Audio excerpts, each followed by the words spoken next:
찬매수님 반갑습니다. 여산성당 박상원 토마스 신부입니다. 저희들 북지기도학교 14번째 강의 시작기도로서 함께 열도록 하겠습니다.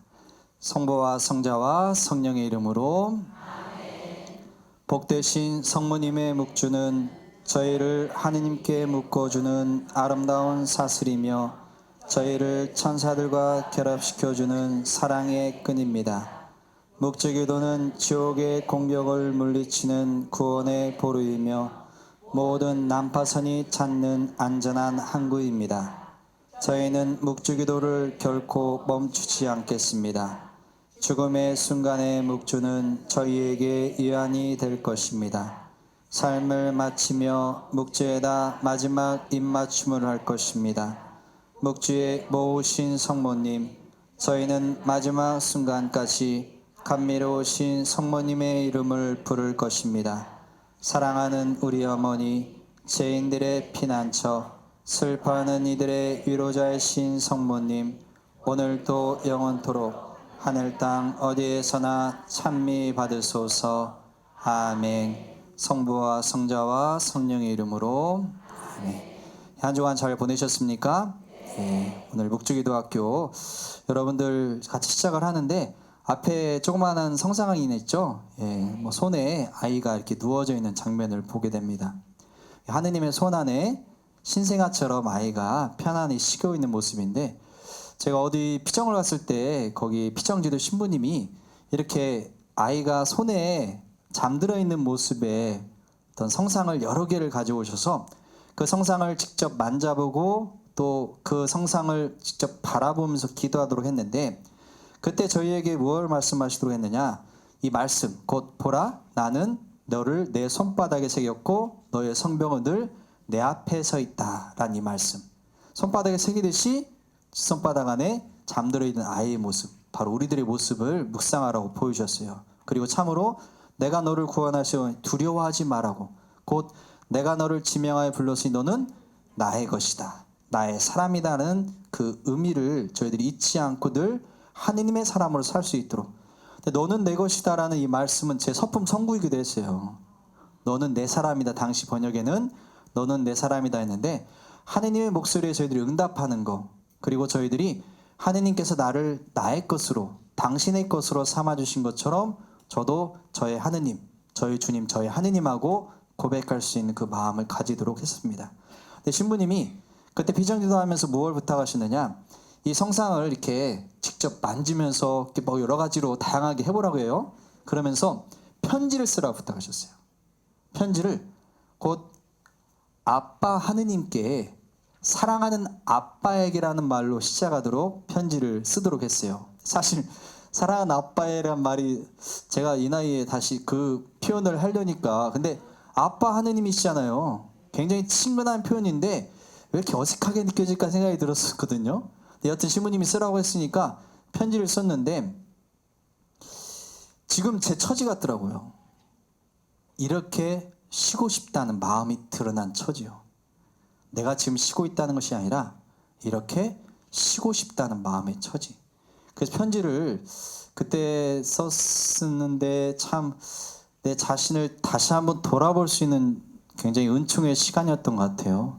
사제로 살면서 내가 이렇게 쉼없이 살았던 시간들을 돌아보니까 이렇게 내가 쉬어본 적이 있었나. 정말 피정이라는 말 그 안에 머무는 곳인데 내가 좀처럼 머물지 못하고 살았던 시간들을 떠올려 보니까 그 말씀 안에서 우리들이 묵상하는 것들을 직접 눈으로 보면서 저희들이 머물 수 있는 그런 은총의 시간을 가졌던 것이기도 했습니다. 편지 이렇게 썼어요. 사랑하는 아빠에게. 제가 살면서 어렸을 때 초등학교 때 썼던 편지 이후로 아빠라는 말을 처음 쓴 것 같은데, 사랑하는 아빠에게 당신을 향한 사랑으로 당신의 품 안에 쉬고 싶습니다. 제가 어찌 당신의 손을 벗어날 수 있겠습니까? 너는 내 사람이다 하고 말씀하신 주님, 나의 안식이신 분, 당신 손 안에 저는 편히 잠듭니다. 너무 지치고 아픈 마음, 나의 위로는 당신뿐입니다. 멀고도 험한 길을 쉼없이 달려왔습니다. 사제로 살면서 왜 정작 나 자신은 아빠 하느님을 만나는 시간에 소홀했는지요. 양들을 돌보는 목자가 아니라 제가 길 잃은 양이었습니다. 오랜만에 침묵 가운데 당신의 목소리에 귀 기울여 봅니다. 침묵은 입을 열지 않고 당신께 마음을 여는 순간, 나의 입술과 나의 언어와 나의 이야기를 드리는 시간, 침묵은 하느님의 부르심에 응답하여 마음밭을 경작하는 시간, 정말 피정이 필요한 저에게 그동안 안식은 없었으며 그저 지치게 달려온 시간뿐이었습니다. 지쳐야 살 수 있다고 생각했습니다. 아빠, 아버지 하느님, 언젠가 영원한 안식을 제게 허락하소서. 오늘도 지치고 아픈 영혼에 위로와 힘을 주소서. 때로는 사제는 양들을 인도하는 목자로서 역할을 하지만 이 피정 기간에는 저한테 제가 길 잃은 양과 같은 느낌이 들었었습니다. 그래서 다시금 아버지 품에 쉬고 싶다는 거. 그리고 방송을 촬영하면서도 그래요. 방송 촬영 시작하기 전까지는 굉장히 편안하게 얘기하다가 카메라만 큐 들어가면 굉장히 긴장을 해야 돼요. 그래서 이 아이처럼 막 이제 전 방송 이제 시작했잖아요. 이제 얼마 안 됐어요. 뭐가 아예요? 병화방송 지금 뭐 나온 적도 없고 지금 이렇게 묵주기도 학교라는 제목으로서 여러분들 지금 묵주기도를 강의하고 있지만 저한테는 어떻게 보면 새롭게 시작되고 또 태어나는 순간이기도 하거든요. 그래서 그게 하느님 품이었으면 좋겠다는 거. 모든 일이 다 하느님 품이었고 또 하느님 아래에서 제가 머물고 싶다는 것을 모든 일에서도 발견할 수 있으면 좋겠다는 생각이 들었습니다. 그리고 저희들 오늘 빛의 신비 3단을 묵상하면서도 바로 이런 내용들을 함께 떠올려 봤으면 좋겠어요. 신비 묵상에 대해서 제가 신비 선포가 이루어지고 난 다음에 성화성을 통해서 묵상을 하고 그리고 성경 말씀을 직접 봉독하는 거, 그 성경 말씀 묵상과 함께 이루어진 다음에 여러분이 침묵, 정말 마음밭을 경작하듯이 고요하게 주님의 목소리에 귀 기울였던 내 마음을 다시금 깊이 있게 곰곰이 새길 수 있는 그 시간까지 여러분이 가져오시면 좋겠다고 말씀드렸습니다. 신비선포 3단을 보자면 예수님께서 하느님 나라를 선포하심을 묵상합시다입니다. 이 선포에 대한 내용의 바로 3단은 바로 루르드 묵주기도의 복되신 동정마리아의 대성전에 어떤 식으로 표현했느냐, 묵주기도 신비를 환희의 신비, 고통의 신비, 영광의 신비를 성당 내부에 표현하고 빛의 신비는 나중에 바로 성당 입구 정면에 표현했는데 2007년도 12월 8일 날 바로 이 모자이크 완성이 돼요. 그래서 1단의 신비는 바로 왼쪽에 보이시는 그 왼쪽 성전 오른쪽에 있죠. 성전 오른쪽에 모자이크 되어 있고 2단은 성전 중앙에, 3단은 계단을 오르는 곳에 양쪽에 모자이크로 그림이 표현되어 있습니다. 그리고 4단은 1단의 반대쪽, 그리고 5단은 2단 위에 바로 성체성사를 제정하시면 표현했는데 신비 3단을 보면 두 개의 장면이 들어가 있어요.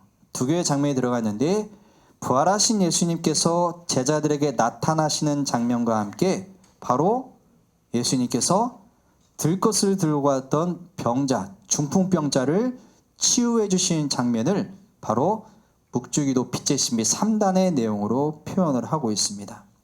그래서 보면 이 첫 번째 부활하신 예수님께서 나타나셔서 제자들에게 두려워 떨고 있는 그들에게 평화가 너희와 함께하고 말씀하셔서 문이 잠겨 있었지만 바로 그곳에 나타나시죠. 그리고 숨을 불어 넣어주시며 성령을 받아라 라고 말씀하십니다. 너희가 누구의 죄든지 용서해주면 그가 용서를 받을 것이고 그대로 두면 그대로 남아있을 것이다. 그래서 하느님 나라 선포는 어떻게 보면 그냥 저희들이 지난번에 빛의 신비 4단에 대해서 치유의 성사를 묵상을 했습니다마는 바로 선포를 통해서 이루어지는 것 또한 저희에게는 고해 성사, 곧 우리들의 회개, 진정한 회개와 뗄래야 뗄 수 없는 바로 그러한 내용들을 성령 안에서 이루어진다는 것을 표현하고 있거든요. 그래서 보시면 그림에 예수님께서 부활하신 모습이신데 이렇게 후하고 숨을 불어주신 모습을 표현을 해요. 그리고 지금 보시는 것처럼 옆구리에 당신 상처를 제자들에게 보여주시면서 나타나셨기 때문에 그 상처를 보여주시는 것. 그리고 제자들이 지금 10명이 있습니다. 왜 10명일까요? 여기에 이스가랴 유다는 이미 배신을 하고 떠나고, 그리고 뭡니까? 토마스가 그 자리에 처음 발행 때 예수님께 부활하시 나타나실 때는 없었는데 바로 토마스가 없어서 10명입니다. 그래서 당신의 왼손을 통해서 바로 못 박힌 손과 옆구리 상처를 보여주시면서 예수님이 부활하시는데, 저는 이 묵상을 보면 왜 예수님은 저 상처를 그대로 안고 부활하셨을까? 얼마든지 그 상처를 지우실 수도 있었을 텐데 당신은 그 상처를 안고 당신이 부활하시고 제자들에게 나타나십니다. 마치도 부활의 영광은 고통 없이 이루어지는 것이 아니라는 것이죠. 고통의 신비 다음에 영광의 신비가 이루어지듯이 우리의 삶의 고통들은 바로 구원으로 나아가는 은총의 십자가라는 것을 다시 한번 묵상하도록 도와주고 있습니다. 그리고 빛의 13단의 또 다른 장면은 바로 들것을 들고 왔던 중풍병자, 들것에 들려왔던 중풍병자를 예수님께서 치유해 주시는데, 예수님께서 이 중풍병자에게 손을 뻗으시면서 치유해 주세요. 그리고 너는 죄를 용서받았다는 말씀을 첫 번째 말씀하신 다음에 일어나 들것을 들고 집으로 돌아가거라 라고 말씀하십니다. 그래서 이 중풍병자는 이렇게 간절하게 손을 뻗어서 당신께 치유해달라고 요청을 하고 있는 것이고, 혼자 왔습니까? 마르코복음 2장에 보면 너무 많은 사람들이 있어가지고 어떻게 해요? 들어갈 수 없으니까 어떻게 합니까? 지붕 위로 올라가서 지붕에서 지붕을 열어, 예수님께서 계신 그 자리에 지붕을 열어서 병자를 내리죠. 그래서 보면 여기 위에 이렇게 지붕을 내리고 있는, 지붕을 열어서 병자를 내리고 있는 장면이 표현되어 있고, 예수님께서 그에게 손을 뻗어서 축복해 주신 장면을 표현하고 있습니다. 그래서 이 내용들이 빛의 신비 3단의 내용으로 묵상을 하는데, 이 내용은 어떻게 보면 예수님께서 부활하심과 그리고 당신의 상처를 드러내심으로써 우리가 갖고 있는 고통들, 그리고 바로 우리들이 기도하면서 얻고자 하는 그 많은 것들을 주님께서는 외면하지 않으시고 직접 우리에게 바로 치유해 주시고 은총으로 이끌어 주신다는 걸 보여주는 것이기도 하거든요. 하물며 부활하신 당신 자신이 그 고통의 상처들을 고스란히 품고서 우리에게 나타나신 것을요. 근데 신비 3단을 보면 루르드의 모습이 떠올라요.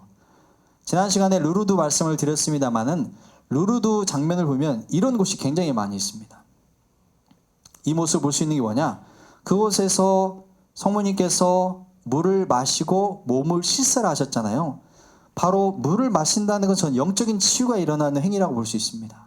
그리고 몸을 씻는 것은 육적인 치유의 기도를 할 수 있다고 볼 수 있는데, 저렇게 병자들이, 저 모습은 휠체어입니다마는 옛날엔 들것을 들고 루르드에 와서 물을 마시고 몸을 씻었다고 말하고 있습니다. 그래서 오늘날에도 그 루르드는 그 기적들이 일어나고 있는 것이죠. 그래서 루르드 성모님이 발현하신 1858년도 2월 11일 날은 루르드의 복되신 동정마리아 기념일이기도 합니다마는 세계 병자의 날로서 우리가 보내고 있습니다. 병자들의 치유를 저희들이 기도하면서 간절하게 청하고 있다는 것을 말해주는 것이거든요. 그래서 예수님께서는 병자의 믿음도 보셨지만 그 병자를 들고 왔던, 들것에 들고 왔던 4명의 사람들, 주님께서는 그들의 믿음을 보셨다고 말씀하십니다. 그들의 믿음. 그래서 우리는 때로는요, 우리들이 누군가를 위해서 기도해 주는 것은 우리들의 믿음을 통해서 그가 치유되고 회개할 수 있다는 것을 여러분들도 의식을 하고, 나의 구원을 위해서 기도하는 것이 아니라 다른 이들의 구원을 위해서도 함께 기도해 주시기를 이 묵상에서 이루어졌으면 좋겠습니다. 이 장면을 한번 영상으로 한번 묵상해 보도록 하겠습니다. Yes.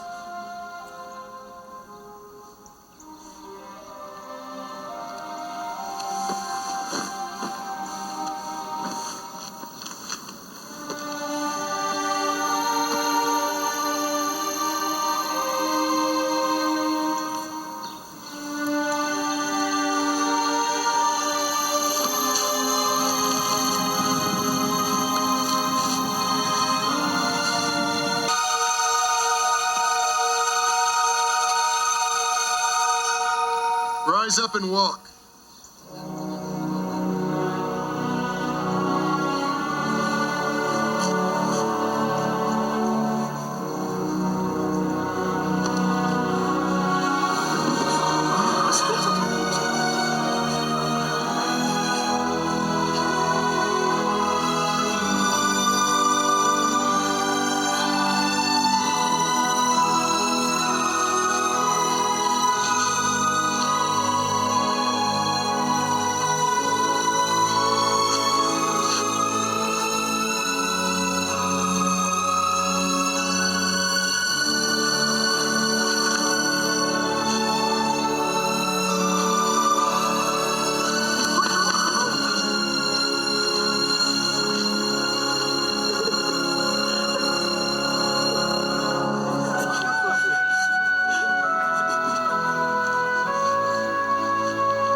잘 보셨습니까?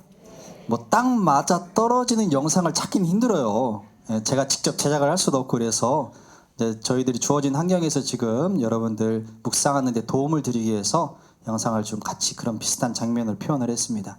성경 말씀 한번 봉독하도록 하겠습니다. 성경 말씀에 대해서 저희들이 읽는 것은 직접 저희에게 해주시는 하느님 말씀을 읽고 이 말씀을 읽는 것보다 더 좋은 것은 없기 때문에 여러분들이 그 말씀에 한번 집중해서 예수님의 말씀 그리고 또 빛의 신비 3단에 대한 내용을 이 말씀 안에서 한번 연결지어서 묵상해 보도록 잠시 눈을 감으셔서 저의 좋은 목소리로 한번 들어보시기를 부탁을 드리겠습니다.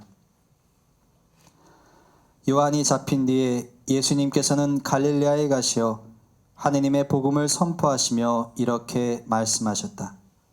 때가 차서 하느님의 나라가 가까이 왔다. 회개하고 복음을 믿어라. 예수님께서는 안식일에 회당에 들어가 가르치셨는데 사람들은 그분의 가르침에 몹시 놀랐다.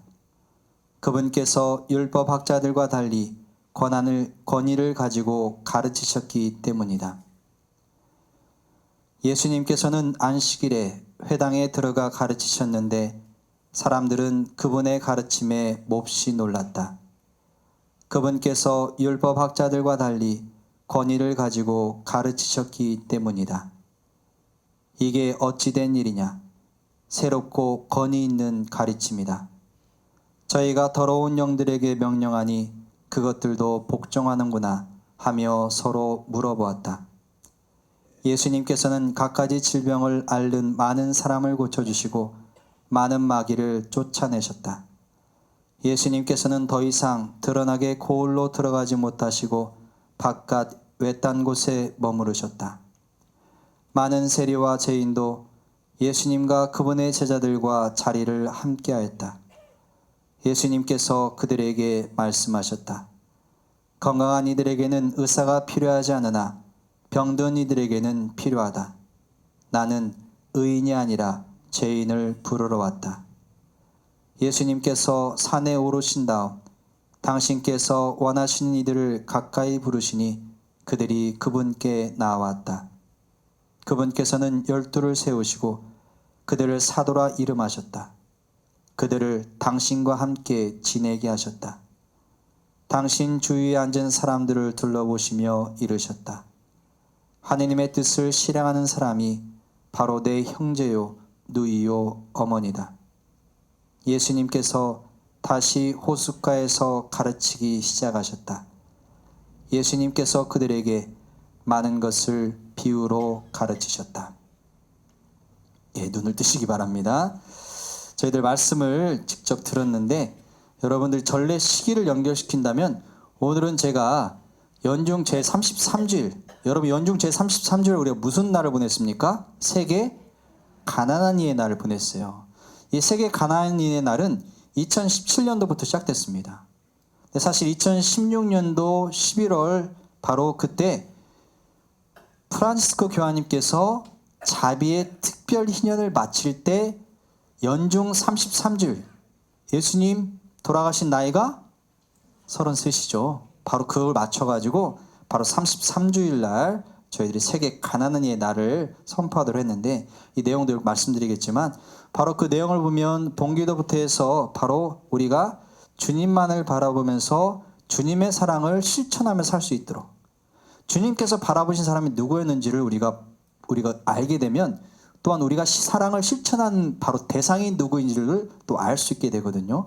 바로 그러한 내용들을 연중 제33주일 동안 저희들 본기도와 또 예물기도와 영성제오기도로 감사송 안에서 그 내용들을 표현하고 있습니다. 그리고 더더욱이나 이 세 번째 하느님 나라 선포하신 것은 빛의 신비 아까 그림 보셨지만 전체적으로 감싸고 있듯이 전체 신비를 표현하고 있고 가장 신비 중앙에 있으면서 빛 중에 빛이라고 말씀드릴 수 있거든요. 그러한 것을 예수님께서 바로 선포 자체가 빛의 신비이기 때문에 하느님의 나라가 다가왔다 알리시고 회개를 촉구하시면서도 겸손한 믿음으로 당신께 다가온 모든 사람의 죄를 용서하시는 회개와 또 용서와 또 믿음을 드러내는 내용들이 바로 빛의 신비 3단 안에 핵심적으로 포함되어 있다고 말씀드릴 수 있습니다. 그래서 이 빛의 신비 3단은 저희들이 바로 견진성사의 내용을 떠올려 볼 수 있어요. 한나라 선포는 예수님의 선포로 끝나는 것이 아니라 여전히 저희들의 사명이기도 합니다. 우리에게도 요구하셨고 나는 세상의 빛이다라고 말씀하셨지만 우리에게도 너희는 세상의 빛이다 말씀하신 것처럼 바로 예수님의 선포 자체, 그 선포가 예수님의 선포로 끝난 것이 아니라 여전히 우리를 통해서 이어지고 있다는 것을 말해주는 것이기도 하거든요. 견진성사의 내용이 이렇죠. 견진성사로 신자들은 더욱 완전히 교회에 결합되며 성령의 특별한 힘을 받아 그리스도의 참된 증인으로서 말과 행동으로 신앙을 전파하고 옹호하여야 할 무거운 의무를 지닌다라고 말합니다. 세례받을 때 이제 막 태어났죠.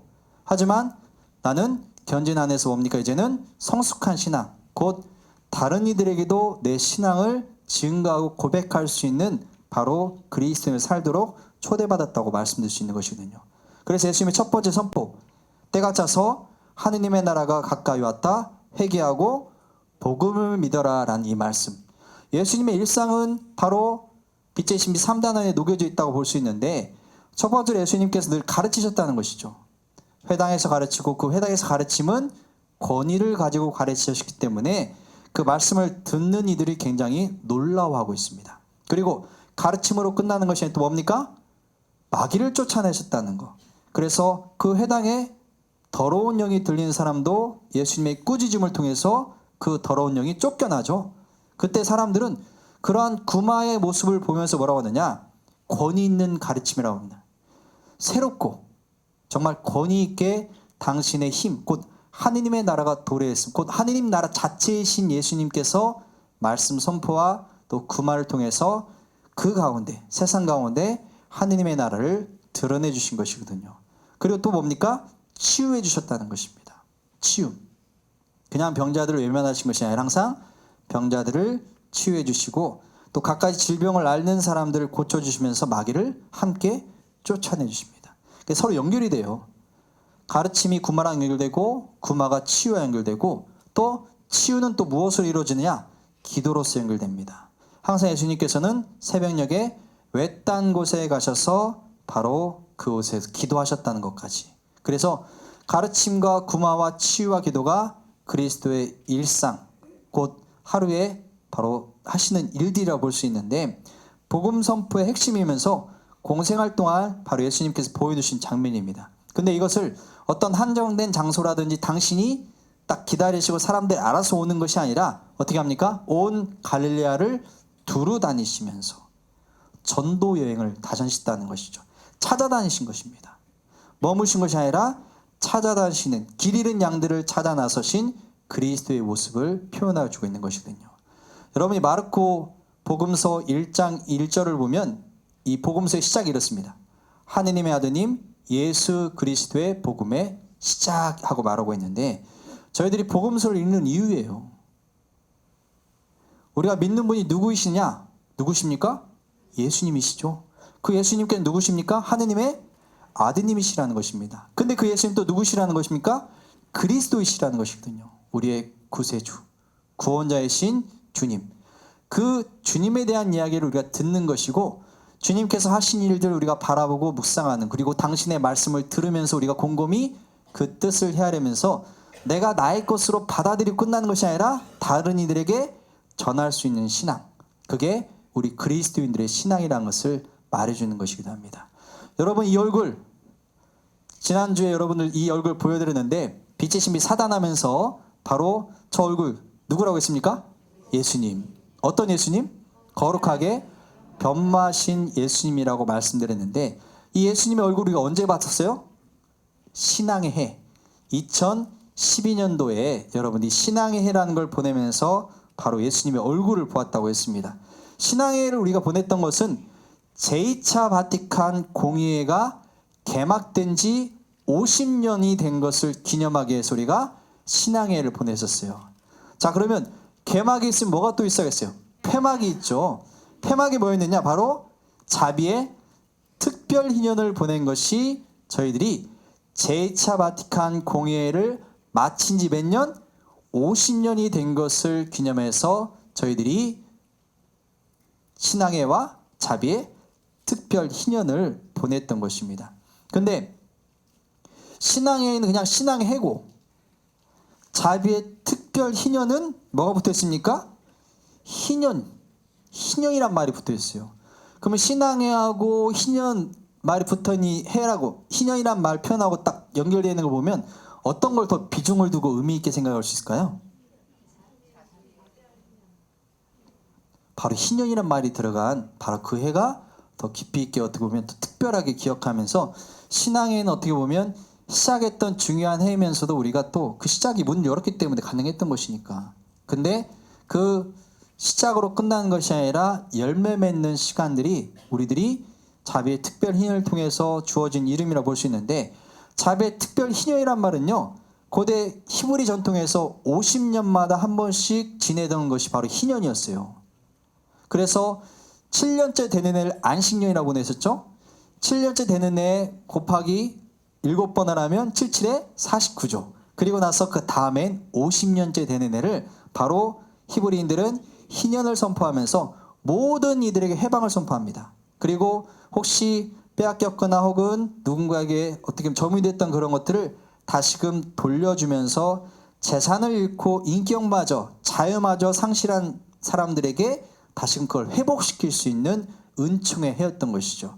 그러한 것을 교회에서도 1300년부터 해서 보니파쇼 8세 교황님이 희년의 의미를 다시금 교회 안에 적용시키기 시작했습니다. 그래서 교회 역사에 보면요 희년 바로 총 26번에 걸쳐서 우리가 희년을 보냈어요. 처음에는 100년에 한 번씩 보내려고 했어요. 100년에 한 번 보내면 진짜 운 좋아야 희년 걸리는 거예요. 여러분 지난번 가장 최근에 보낸 대희년 언제였어요? 2000년 2000년 대희년 보냈잖아요. 여러분 운이 좋았어. 근데 100년 너무 기니까 저희들이 희년의 기쁨을 더 느낄 수 있도록 하기에 무엇이냐, 원래는 50년이잖아요. 이것도 좀 길어. 뭐니까 25년에 한 번씩 희년을 보내게 해서 정기적인 희년은 총 26번에 걸쳐서 우리가 희년을 보냈습니다. 1300년부터 시작해서. 근데 여기는 그냥 희년이 아니라 뭐가 붙어있어요? 특별 희년이 붙어있어요.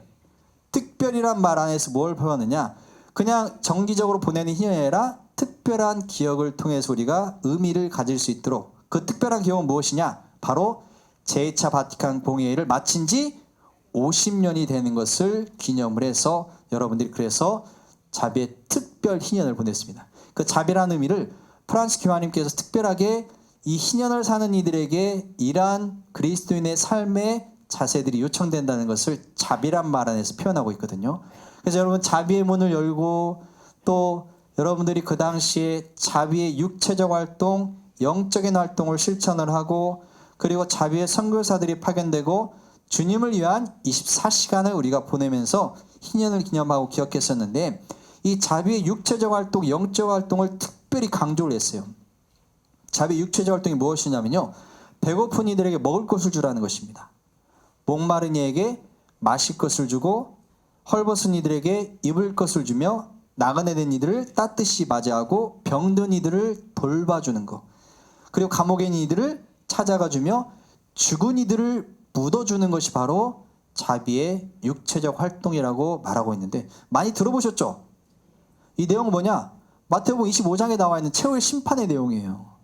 그리고 육적인 활동에 또 동반돼서 영적인 활동을 요구하시는데, 의심하는 이들에게 조언을 하고 모르는 이들에게 가르쳐주며 죄인들을 꾸짖고 또 상처받는 이들을 위로하면서 우리를 모욕한 자들을 용서하고 우리를 괴롭히는 자들을 인내로 견디며 산이와 죽은 이들을 위하여 하느님께 기도하는 것. 우리 영적으로 그들을 이끌거나 내 스스로 그러한 것들을 증거하면서 기도할 수 있도록 자비의 육체적 활동과 영적 활동을 요구하십니다. 십자가의 성령 요한 이런 말씀하시냐, 우리의 삶이 저물었을 때 우리는 사랑에 대하여 심판을 받을 것입니다. 사랑에 대해 심판을 받는다는 말을 하고 있어요. 우리가 얼마나 사랑하느냐는 바로 우리들이 하늘나라에서 우리가 하늘나라에 주님 오른편에 있을 것인지 혹은 왼편에서 영원한 불의 심판을 받을지는 바로 우리들이 살면서 그런 사랑을 드러냈는지 아닌지를 보여주는 것입니다. 그래서 여러분들이 이 신앙의 지난 2012년도와 또 자비의 특별인연 2012년 15년도를 보면 그때마다 교서를 발표하셨는데 이 신앙의 동안 제목은 믿음의 문이었습니다. 그리고 믿음의 문을 통해서 자비의 특별 희년의 성문을 열도록 한 것이에요, 사실은. 그리고 저희들이 보낸 자비의 특별 희년 또한 그 교서의 제목은 뭐였냐? 자비의 얼굴이라는 제목이었어요. 여러분이 신앙의 동안 누굴 봤어요? 그리스도의 얼굴을 바라봤잖아요. 그런 것처럼 자비의 얼굴로 신앙의를 바라보았던 그리스도의 얼굴, 바로 우리들이 서로 연결지어서 믿음의 문이라는 제목으로 자비의 특별히 자비의 문을 열고 자비의 얼굴이라는 제목으로 저희들이 신앙의 동안 그리스도 얼굴을 바라보도록 한 것인데, 이게 바로 자비의 특별히 동안 로고였어요. 근데 이 모습은 뭐냐면 잃어버린 양 한 마리를 찾아오는 착한 목자의 모습을 표현하고 있는 것입니다. 양 99마리가 있지만 100마리 양 중에 99마리가 있었지만 한 마리 잃은 양을 찾기 위해서 바로 목자는 뒤쫓아가는 모습. 그래서 양을 찾아오고 있는데 바로 이 모습 그대로예요. 근데 여기 보면 여긴 양이 아니라 사람이 그려져 있어요. 그죠? 근데 사람도 예수님이 지금 보면 이 가운데 이렇게 들쳐 엎고 계신 분이 바로 예수님이라고 하면 엎혀진 분. 예수님보다 나이가 더 많아. 수염이 더 길죠. 수염이 더 긴데 이분은 왜 예수님의 착한 목자의 표현에 양이 그려지지 않고 왜 사람이 그려져 있을까? 저분 누구시냐면요. 누구신 것 같아요? 저분이 누구냐면 아담이에요. 아담을 표현을 했습니다. 여러분들 원래 이 그림은요, 이 그림에서 시작돼요. 이 그림 뭐냐면요, 저승에 가신 그리스도라는 그림인데 예수님께서 바로 관에 누워져 있는 할아버지와 할머니를 일으켜 세우고 있습니다. 저 관으로 상징되는 것은 뭡니까? 죽음을 말해주거든요. 곧 원조들의 죄를 통해서, 원죄를 통해서 죄의 결과로서 우리에게 무엇이 왔습니까? 죽음이 왔잖아요. 그런데 관이라는 상징적인 그 자리에 누워있던 아담과 하와를 일으켜 세우시는 그리스도. 이 제목을 저승에 가신 그리스도라고 말하고 있는데, 옛날 우리가 저승에 가시라는 말, 고성소라는 말 썼어요. 바로 고성소는 구약시대 성조들이 그리스도께서 오실 때까지 기다리는 장소로 보는 것이거든요. 특별히 또 림보란 말도 썼습니다. 기억나십니까? 림보는 바로 원죄 상태로 죽었으나 죄를 지은 적이 없는 바로 그들이 기다리는 장소로 말했는데, 바로 주님께서 아담과 하와를 다시금 일으켜 세움으로써 죽음의 지배를 받던 인간이 더 이상 죽음의 지배를 받지 않는다는 것을 표현을 하고 있습니다. 근데 보시면 하와의 손에 왼손을 그리지 않았어요. 왼손을 그리지 않았을까? 처손은 무엇이냐면 선과 악을 알게 하는 나무 열매를 따먹었기 때문에 이제 더 이상 원죄의 지배를 받지 않잖아요. 주님의 죽으심과 부활을 통해서. 그래서 그림에는 하와의 왼손을 표현을 하고 있지 않습니다. 근데 이 그림이 자비의 특별히 년 동안에 아버지 하느님처럼 자비로운 마음을 가질 수 있도록 표현한 것이 이런 양을 되찾아오셨다는 것이죠. 얼마든지 99마리를 지키기 위해서 바로 그 양을 버릴 수 있지만 하느님께서는 그 양을 버리지 않으시고 당신이 직접 목자가 찾아가서 양을 찾아왔다는 거예요. 양은 목자가 찾아와 주었기 때문에 살아난 거예요. 죽을 운명에서 양이 찾아와 줬다는 그만으로 바로 자신은 죽음의 상태에서 생명의 상태로 넘어간 것입니다. 그걸 목자는 기뻐해 줬다는 것이죠. 기뻐해 줬다는 거. 우리들이 주님의 품에 함께 있다는 거, 이 아이처럼 항상 주님 품 안에 머물 수 있다는 것은 주님께도 기쁨이라는 것을 보여주는 것이기도 하거든요. 원래 이 그림은요, 그러니까 아담과 하와였던 그 그림에서 드러난 것처럼 죽음 상태에 머물렀던 우리들을 외면하지 않으시고 아버지 하느님께서는 당신의 아드님을 보내시고 그 아드님께서는 우리를 죽음의 상태에서 생명의 상태로 구해주셨다는 것을 말해주는 것입니다.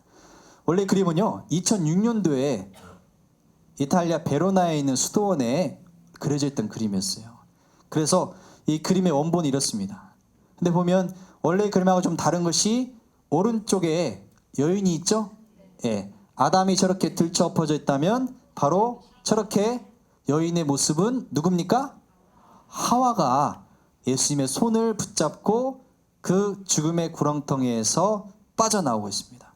죽음의 쇠사슬을 끊어버리신 그리스도를 표현하고 있어서 바로 그 내용을 표현하고 있는데, 주님께서 바로 아담과 하와를 다시금 일으켜 세웠다는 것은 당신이 모든 인류의 원조니까, 원조들이 지은 죄로 우리가 구속받았던 죽음을 더 이상 죽음의 상태에 머물지 않고 생명의 상태로 변화됐다는 것을 말해주는 것이기도 하거든요.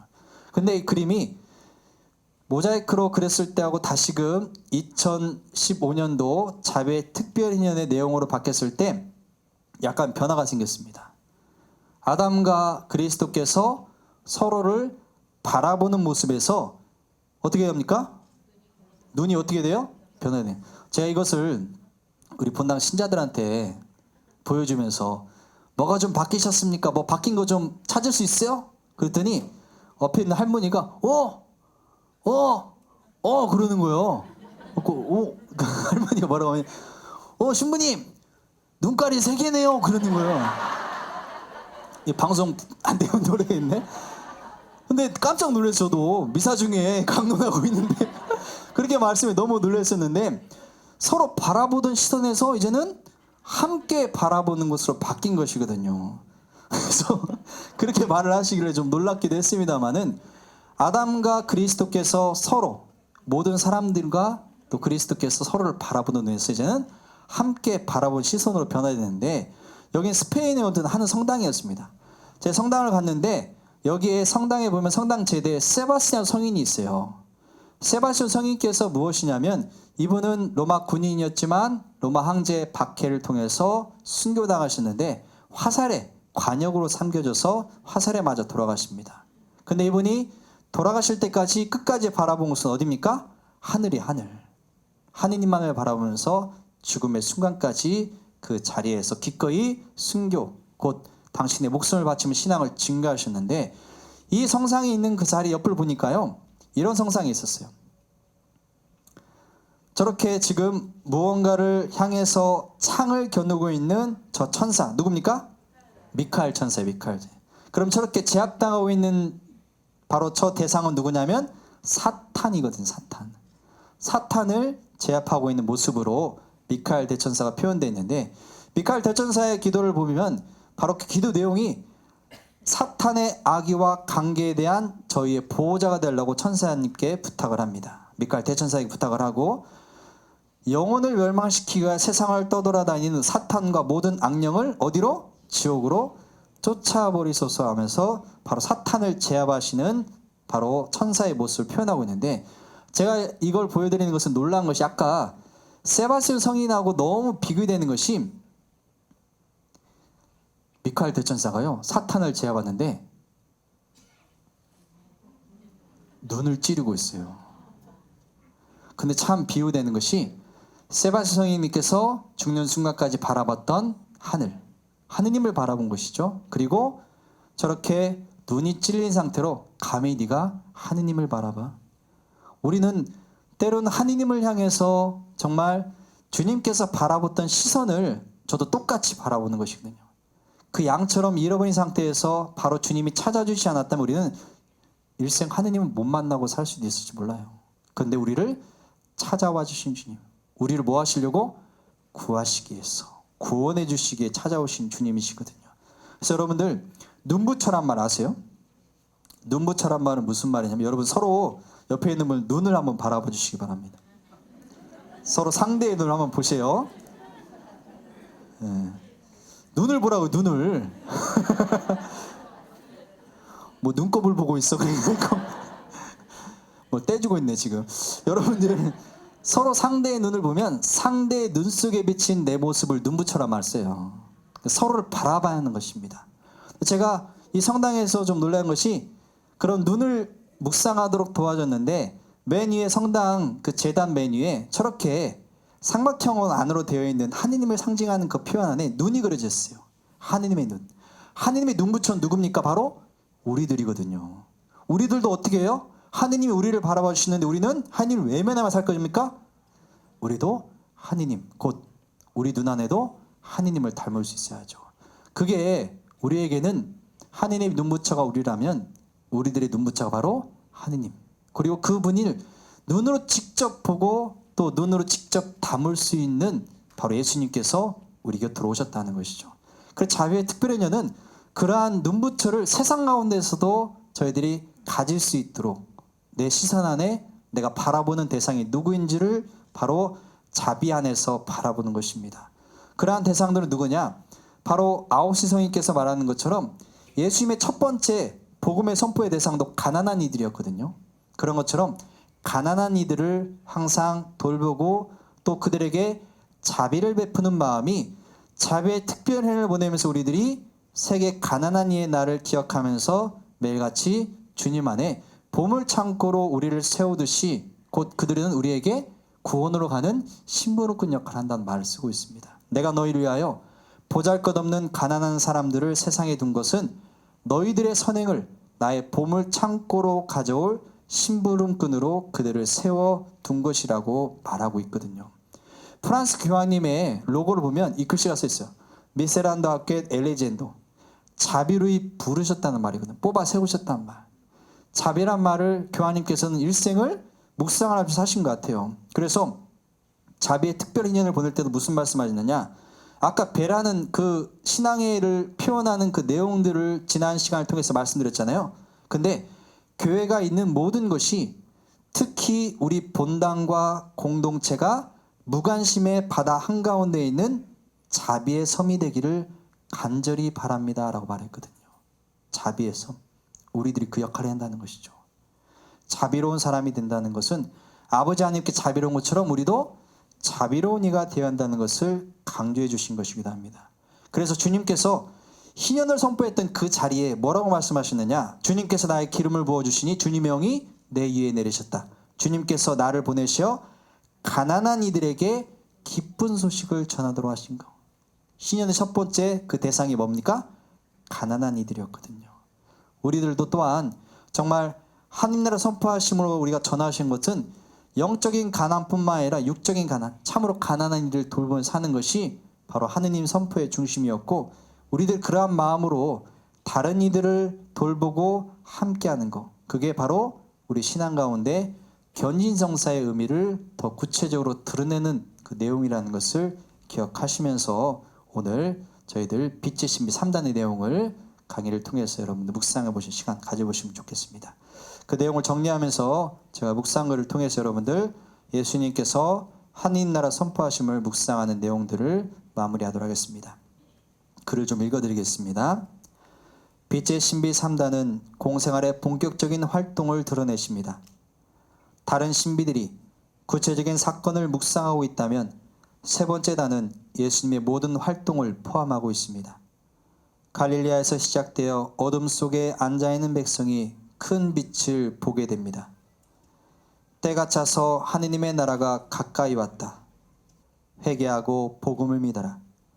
그리스도께서는 성부의 뜻을 이루시려고 지상에서 하느님의 나라를 시작하셨습니다. 모든 사람은 하느님의 나라로 들어가도록 불림을 받았습니다. 하지만 하느님 나라의 선포는 우리에게 응답을 요구하고 있습니다. 회개야 믿음입니다.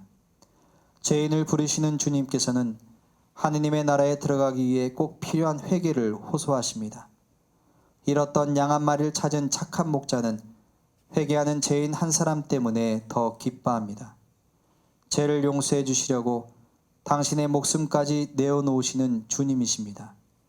또한 회개한 이는 복음에 대한 믿음으로 살아갑니다.